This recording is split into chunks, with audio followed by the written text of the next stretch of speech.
चुन चुन करके मुसलमानों के घरों को। अरे दुकानें तो तभी लूट ली गई थी, मकान तो तभी जला दिए गए थे जिस दिन ये जुलूस निकला था। हम कहते हैं किसी को गोली नहीं लगनी चाहिए, तो क्या मुझे सेल्फ डिफेंस का अधिकार नहीं है?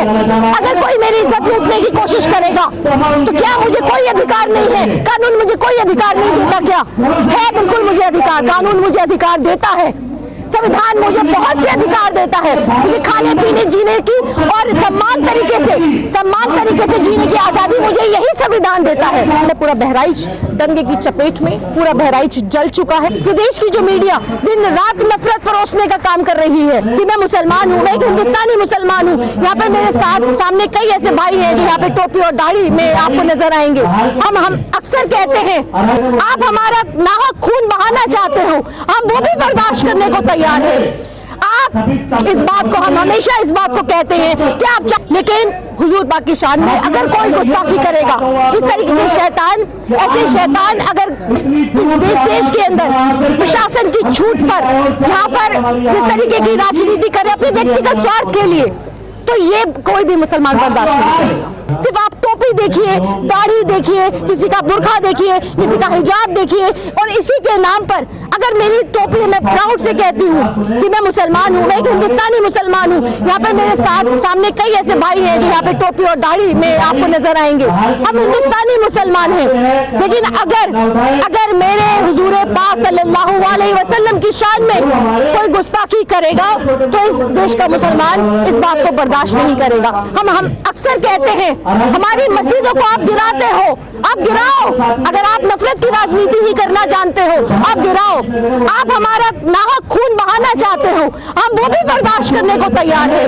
आप जो भी हमारे साथ जुल्म और ज्यादती करना चाहते हैं आप करिए, लेकिन हुजूर पाक की शान में गुस्ताखी बर्दाश्त कोई भी मुसलमान नहीं करेगा। इस बात को हम हमेशा इस बात को कहते हैं कि आप चाहे हमारी दुकानें आपने बहराइच में लूटी, आपने हमारे घरों को लूटा, आपने हमारी इज्जत आबरू लूटी, लेकिन हुजूर पाक की शान में अगर कोई गुस्ताखी करेगा, इस तरीके के शैतान, ऐसे शैतान अगर इस देश के अंदर प्रशासन की छूट पर यहाँ पर जिस तरीके की राजनीति करे अपने व्यक्तिगत स्वार्थ के लिए, तो ये कोई भी मुसलमान बर्दाश्त नहीं करेगा। बुलडोजर चलाने को, बुलडोजर कार्रवाई की बात हो रही है बहराइच में, देखिए सुप्रीम कोर्ट की तरफ से बुलडोजर पर रोक लगा दी। सुप्रीम कोर्ट ने कहा कि अगर कोई अपराधी है, किसी ने कोई अपराध किया है, तो बिल्कुल उसको जो उस पर धाराएं बनती हैं उसको उसके तहत कानूनी कार्रवाई होनी चाहिए, लेकिन बुलडोजर किसी भी अपराधी पर नहीं चलाया जाना चाहिए। लेकिन उसके बावजूद किस तरीके से अब्दुल हमीद और उसके परिवार को, दोनों बेटों को गोली मारी गई और उसके बाद उसके घर पर नोटिस चस्पा किया गया। अरे ऐसे हजारों घर कुर्बान हैं हुजूर पाक के शान में, जिस तरीके से आपने उसके परिवार को तहस नहस कर दिया। हजारों घर कुर्बान है, हजारों जाने कुर्बान है, लेकिन इस तरीके से कोई भी अगर हुजूर पाक की शान में गुस्ताखी करेगा, आप बुलडोजर नीति की बात करते हैं, किस तरीके से चुन चुन करके मुसलमानों के घरों को। अरे दुकानें तो तभी लूट ली गई थी, मकान तो तभी जला दिए गए थे जिस दिन ये जुलूस निकला था और उसकी मौत हुई थी, गोपाल मिश्रा की मौत हुई थी। तभी उसको ईंधन बनाकर आपने पूरे शहर में घुमाया और उसी वक्त दुकानें और मकान जला दिए गए, लोगों को बेघर कर दिया गया। मैं पूछना चाहती हूँ, क्या किसी की मौत, गोपाल मिश्रा की मौत का हमें बेहद अफसोस है।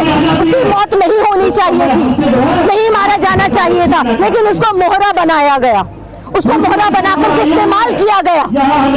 मैं कहना चाहती हूँ, फिर से कहूंगी कि ऐसे गोपाल मिश्रा नहीं बनने चाहिए, लेकिन ये भी जांच होनी चाहिए कि ये गोपाल मिश्रा ने ऐसा क्या किया। किसी का धार्मिक झंडा फाड़ा, अपना धार्मिक झंडा लहरा करके अपना परचम लहराने की कोशिश की। देखिए हम उसके लिए भी हम कहते हैं किसी को गोली नहीं लगनी चाहिए, लेकिन क्या कोई ये बताएगा कि उसने उसके घर में घुस करके, अब्दुल हमीद के घर में घुसकर क्या उन लड़कों के ऊपर गोली नहीं तानी?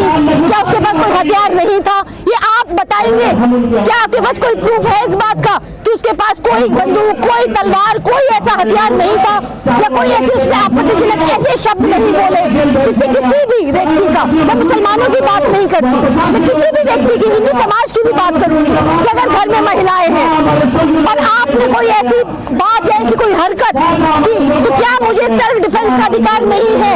अगर कोई मेरी इज्जत लूटने की कोशिश करेगा तो क्या मुझे कोई अधिकार नहीं है? कानून मुझे कोई अधिकार नहीं देता क्या? है, बिल्कुल मुझे अधिकार, कानून मुझे अधिकार देता है।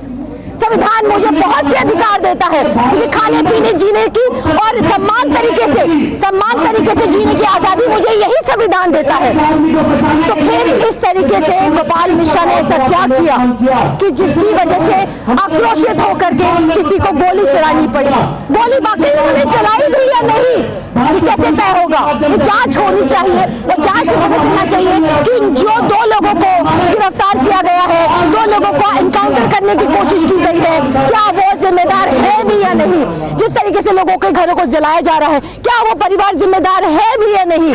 क्योंकि देख करके सोशल मीडिया के जरिए किसी को भी जिम्मेदार ठहरा देना, लेकिन ये तो सुनियोजित तरीके से हुआ। प्रशासन को पहले से ही पता था, तभी वहां पर जो मस्जिद थी उसको ढक दिया गया था। आप देखेंगे अगर विजुअल्स के अंदर, तो वहां पर जो मस्जिद है वहां पर मस्जिद को पूरी तरीके से ढक दिया गया, यानी कि प्रशासन को पूरी आशंका थी कि वहां पर कुछ ऐसा होने वाला है और प्रशासन ने ये होने दिया।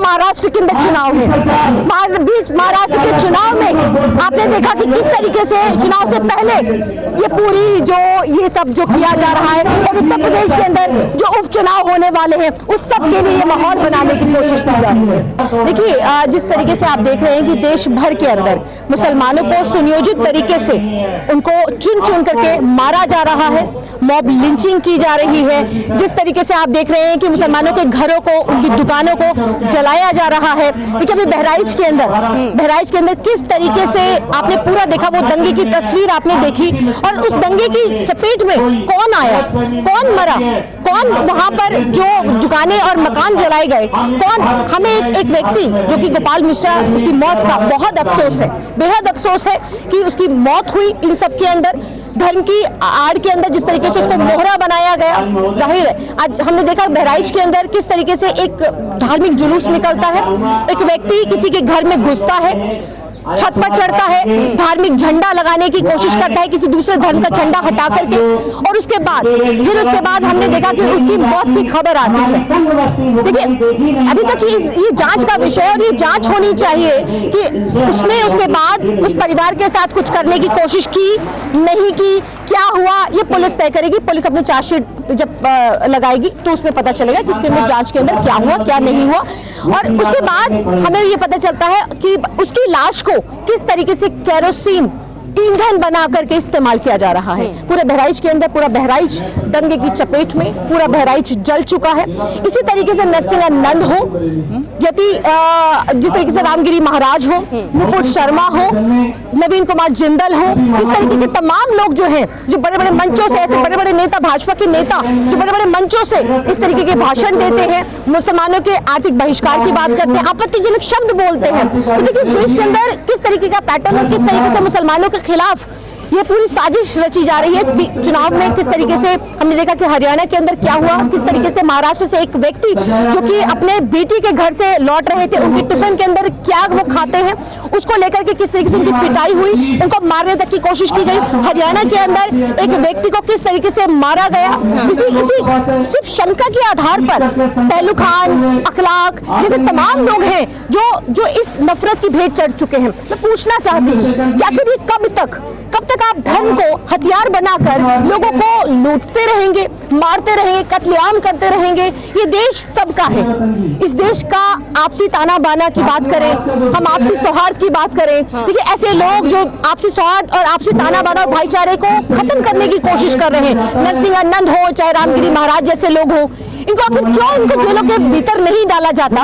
एफआईआर हो जाती है, दर्जनों एफआईआर हुई, हजारों की संख्या में लोग सड़कों पर आंदोलित हुए, लेकिन उन लोगों की गिरफ्तारियां हुई जिन्होंने विरोध किया, संवैधानिक तरीके से विरोध किया, गांधी जी के बताए हुए रास्ते पर विरोध किया, लेकिन उनकी गिरफ्तारियां होती हैं, उनके घरों को बुलडोज किया जाता है, लेकिन उनकी गिरफ्तारियां अभी तक नहीं हुई। अभी तक जब मैं आपसे बात कर रही हूँ तब तक उनकी गिरफ्तारियां नहीं होती, उनके ऊपर एफआईआर हो गई है, सब कुछ हो जाता है, लेकिन गिरफ्तारियां नहीं होती। यानी कि प्रशासन और सरकार की पूरी मंशा है कि एक समुदाय को टारगेट किया जाए, क्योंकि जब एक मुख्यमंत्री, एक सूबे का एक मुख्यमंत्री बटोगे तो कटोगे की बात करता है, तो जाहिर है कि आप क्या परोस रहे हैं। और इस देश का मीडिया, क्योंकि ऐसे लोगों की जब मौत होती है, चाहे वो किसी भी धर्म की तरफ हो, तो ऐसे लोग प्रशासन की भेंट चढ़ते हैं, सरकार की भेंट चढ़ते हैं। ये देश की जो मीडिया दिन रात नफरत परोसने का काम कर रही है, जो मेन स्ट्रीम मीडिया के अंदर लोग बैठे हैं, किस तरीके की नफरत की राजनीति को प्रोत्साहित कर रहे हैं।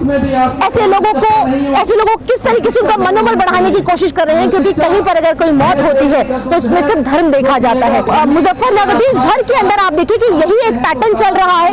इसी पैटर्न के थ्रू आप चाहे मैं कहीं की बात करूं, जहांगीरपुरी हमें याद है कि किस तरीके से हथियारों से लैस होकर के लोग निकलते हैं इस धार्मिक यात्राओं के अंदर। मैं पूछती हूँ कि प्रशासन ऐसी यात्राओं की परमिशन कैसे दे देता है? प्रशासन सामने खड़े होकर के जब लोग हथियार लहराते हुए जाते हैं किसी एक धर्म के बारे में, जिस तरीके की आपत्तिजनक भाषा का इस्तेमाल करते हैं, डीजे पे गाने बजाते हैं, तो वहां पर प्रशासन खड़े होकर मूक दर्शक बना देखता रहता है। तो अफसोस होता है कि आज हम इस हिंदुस्तान के अंदर रहते हैं, जहां पर हम अपना वतन कहते हैं, इसको हम अपना मुल्क कहते हैं, जो हमने बाय चॉइस हमने इसको एक्सेप्ट किया था। ये वो देश है, ये क्या मौलाना आजाद का देश है, क्या ये अब्दुल कलाम का देश है?